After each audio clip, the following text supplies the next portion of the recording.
Olá, sou o De Corvo.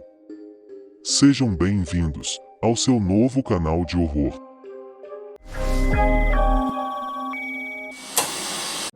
A minha vida não foi uma das melhores desde criança, pois assistia quase todo dia os meus pais brigando. Muitas dessas brigas acabavam com a mamãe chamando a polícia, e o meu pai indo passar o final de semana preso. Fora os outros problemas, tinha que ver a minha progenitora fazendo uso de substâncias erradas para tentar fugir um pouco da realidade na qual vivia, e um casamento arranjado por causa de uma gravidez indesejada. Eles faziam questão de falar isso em todas as vezes que brigavam. Apesar de algumas vezes ele falar que não queria ter tido filhos, o meu velho sempre chamou a minha atenção, não por ser um bosta ou um mau exemplo de pai de família. Era o seu comportamento estranho. Muitas vezes, quando a casa já está bem escura, e ele acreditava que todos estavam dormindo, então chegava em casa com alguns volumes nos quais trazia em cima de suas costas e levavam para o sótão. Essa é a parte interessante. Eu passei a minha infância, até a adolescência, logo antes de completar 18 anos e morar com os meus tios, acreditando que meu pai fosse um psicopata. Você pode se perguntar, como é que uma criança pode ter essas coisas na cabeça, achando que o próprio Criador é algo tão horrível? Bem, desde criança, sempre tive acesso à internet e gostava muito de assistir e ler conteúdo sobre assassinos em série. Aquilo me fascinava e deixava-me excitado para alguém tão jovem. De acordo com alguns perfis, o meu pai se enquadrava em alguns.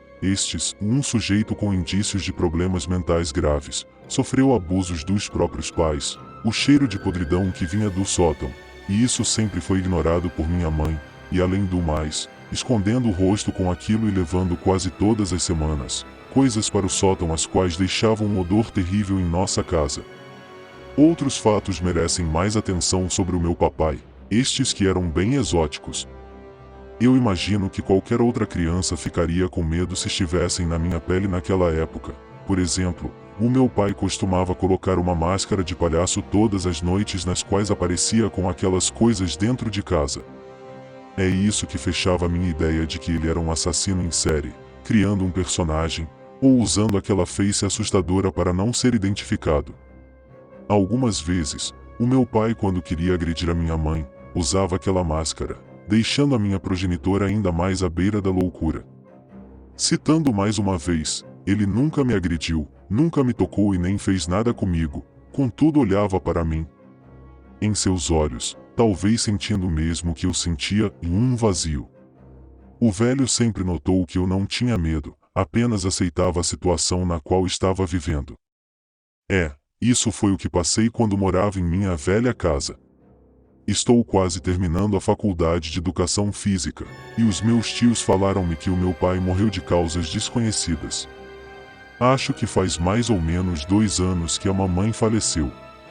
Com a morte do meu velho, eu fiquei um pouco triste, em razão de que, apesar de tudo, o meu pai nunca foi agressivo comigo, além de maltratar a minha mãe como se ela fosse uma mulher qualquer. O mistério estava em minha cabeça. O que o meu pai guardava todo esse tempo no sótão?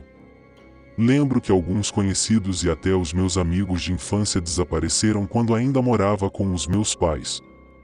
Não pretendia falar sobre esse detalhe peculiar, no entanto faz parte da minha história. Nessa época, eu pedi para ficar no porão, já que não dava para escutar minha mãe chorando, e nem o meu pai fazendo barulhos estranhos no sótão todas as semanas. Sei que você está querendo saber sobre os desaparecimentos, não é mesmo? Bom, primeira pessoa que lembro foi o meu melhor amigo. Este tinha um comportamento estranho. Um pouco afeminado. Meu pai não aprovava nossa amizade achando que eu iria virar uma garotinha. Em poucos dias ele sumiu. A minha professora também desapareceu, esta que pegava no meu pé por conta de meio ponto e reprovando-me em algumas matérias. A vizinha, barulhenta, a senhora Yasmin costumava escutar a televisão alta e não me deixava dormir. Isso também foi o motivo para desaparecer? A última pessoa, se eu não estiver enganado, que desapareceu, foi a ex-namorada do meu pai. Esta que traiu ele, e sempre quando o velho estava agredindo a minha mãe, tratava ela como se fosse a sua velha namorada, chamando a minha progenitora pelo nome da sua ex. Quando perguntava o que o meu pai achava dos desaparecimentos misteriosos, ele sorria e constantemente dizia que eram coisas bobas, que ninguém iria sentir falta deles.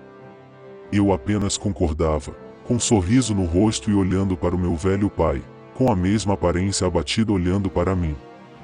Como eu disse, faz pouco tempo que o meu pai havia morrido, e todo esse tempo, eu nunca entrei no sótão para saber o que ele fazia lá. Cheguei até a minha velha casa e fui em direção ao sótão, o qual estava trancado. Peguei as chaves e entrei, deparei com um lugar bizarro, estava cheio de corpos de animais, cachorros, veados e até filhotes de vacas. Eu reconheci todos os esqueletos. Tinha um velho computador daqueles antigos no local. Achava que o cheiro de podridão seriam de corpos de vítimas do meu possível pai serial killer, mas não.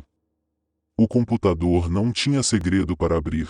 Encontrei vários arquivos os quais envolviam necrofilia e zoofilia. O meu pai gravava vídeos nos quais compartilhavam na internet, violando aqueles corpos, que levava para o sótão. Esse era o segredo do velhote. É um pouco frustrante. Eu acharia que conseguiria me identificar com meu pai de alguma forma, porém, aquela figura cheia de mistérios não passava de um tarado com gostos bizarros. Não pretendia ficar na minha casa por muito tempo quando cheguei aqui. A minha intenção era matar a curiosidade e a nostalgia do lugar, apesar da minha infância perturbadora. Decidi voltar onde dormia, no porão. Bateu uma melancolia forte quando cheguei lá. A minha cama estava no mesmo local, o travesseiro e o urso de pelúcia, o guarda-roupa e as revistas de mulheres nuas, entre outras coisas de um adolescente com minha idade na época. Quando pisei no chão, senti aquela terra fofa e observei em cada lugar no qual eu enterrei as pessoas que matei, e o meu melhor amigo, no canto à direita. A minha professora, próxima da minha cama. Minha vizinha, a garotinha da casa um pouco mais distante, enterrada embaixo do tapete o qual eu fazia os deveres da escola. Eu dormia todos os dias olhando para aquelas covas rasas, sentindo-me especial e poderoso. Pensando melhor, acho que ficarei em minha velha casa, e também, acredito que vários outros corpos deixaram o meu quarto mais aconchegante como já foi em minha infância,